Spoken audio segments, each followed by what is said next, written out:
The clock is ticking. And it's not waiting. It ticks, it moves, and it can't be recovered. It's about me making a move. It's about you looking inwards at things that need to be changed or improved upon. Be on your marks. Get ready to move. The world is evolving. Get up and move.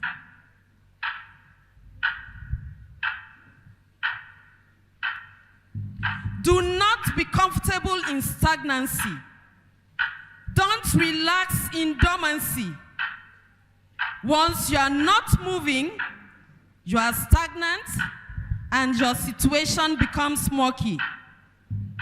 It will start to smell and you will become a breeding ground for diseases and, in fact, a dwelling place for the devil. Get on your marks to reset and restart. As we go down memory lane, in as much as we shouldn't dwell too much on the past, because we ought to forget the former things as prophesied by Isaiah, we should learn from them.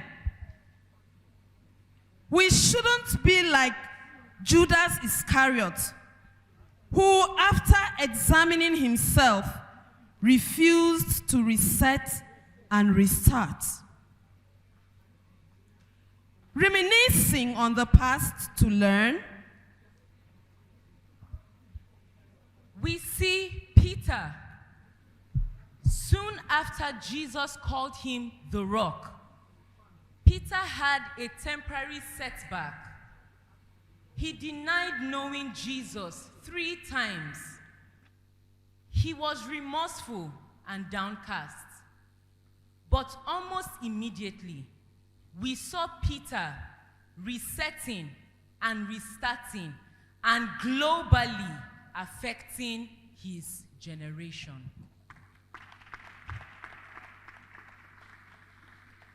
Let's continue to this woman that met Jesus by the well. A mentally sharp and clever woman who wanted to know the truth about worshiping God rather than remaining a social outcast because of how she had lived her life. She saw a chance of a better life. She left her water jug, showing that she had made up her mind and was ready for a resetting and a restarting. She sought out the people in her village to tell them about Jesus. Clearly, her life has changed from where she had to keep coming to the well over and over again to where she found an endless spring of life.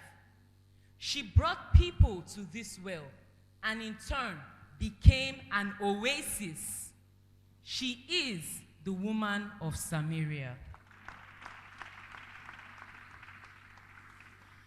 Call me Mara, because my life is full of pain, anguish, suffering, and sadness. News reached her that the Lord showed up for his people. In sadness and sorrow, she returned to her homeland with a daughter-in-law that had signed her fate to hers. Even in her pain, she made up her mind to reset and restart. She went back home, still full of pain, but because of this singular act, the Lord showed up for her and she started glistering.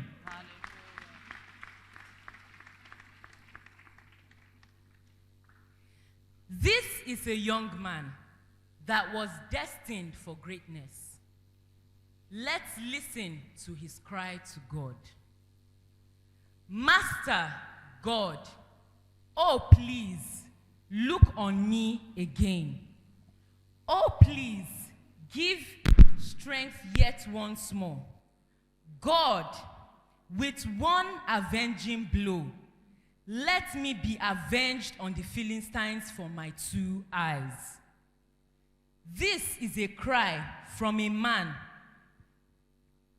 whose mind and the totality of his being rose up gallantly to reset, restart, and refocus on the essence of his birth.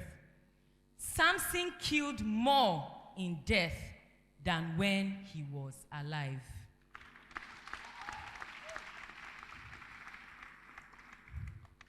Looking upon the life of Dorcas, we are reminded that no matter the name we are called, we are uniquely gifted by God.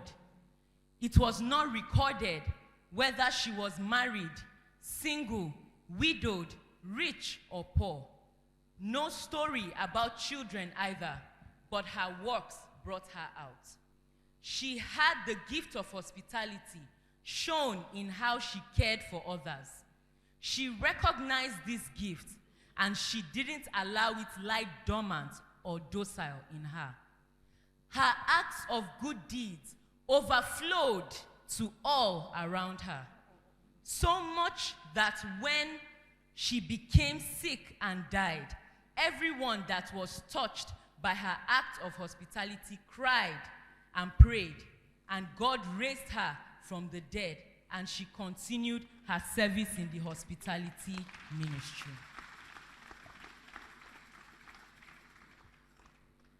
We come down to this daughter of Zion that changed the course of her faith by her choice. She said, "Don't force me to leave you. Don't make me go home. Where you go, I'll go. And where you live, I'll live. Your people are my people. Your God is my God.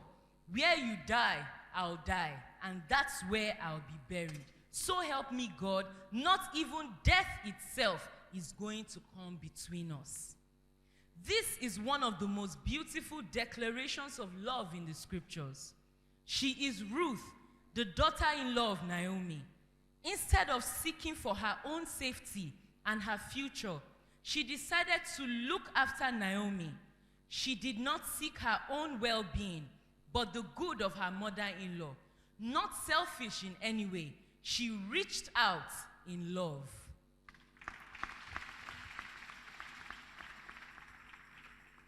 Let me show you Mala, Noah, Hogla, Milcah, and Tirzah, the daughters of Zelophehad.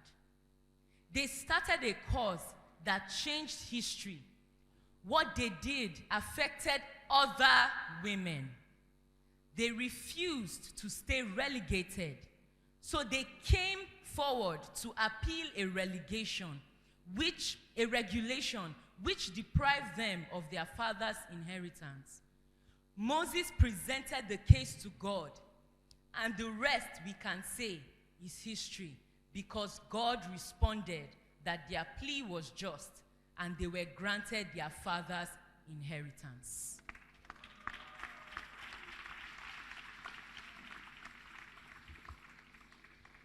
Who is your light in the darkness? Who is illuminating your path, showing you the way to go, directing and nudging you to the right path? His light shines so much that you can't miss it, except if you have closed your heart to him. Jesus is lighting our path. He is an extraordinary, outstanding, superior, first class, and marvelous human that walked the face of the planet Earth. He is world class. And his actions of selflessness put him on the world map. No one has matched this feat, and he is urging us to be like him.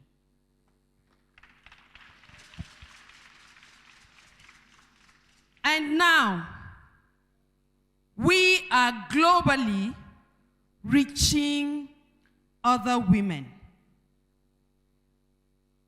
We share or we explode.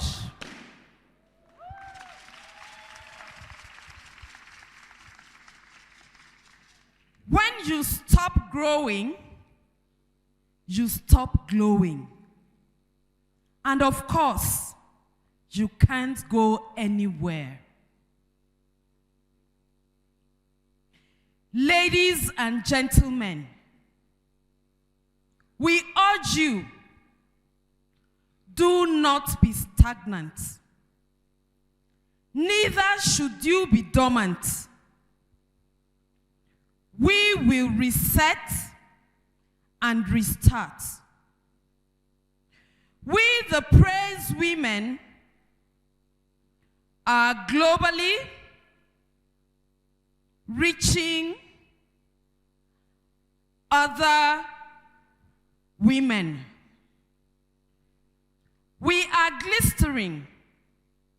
We sparkle, shine, and we become the light that we are meant to be, illuminating everywhere.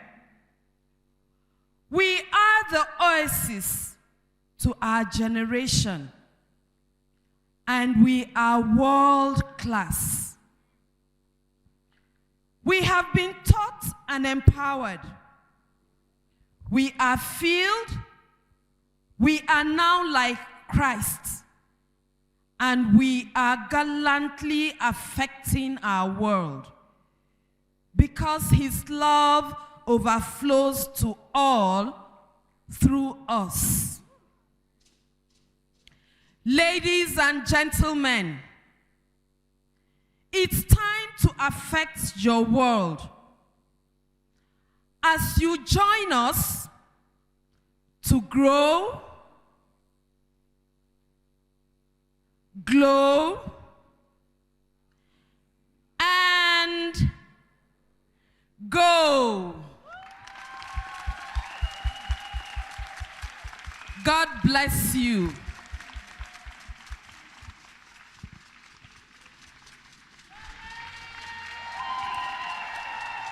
God bless you.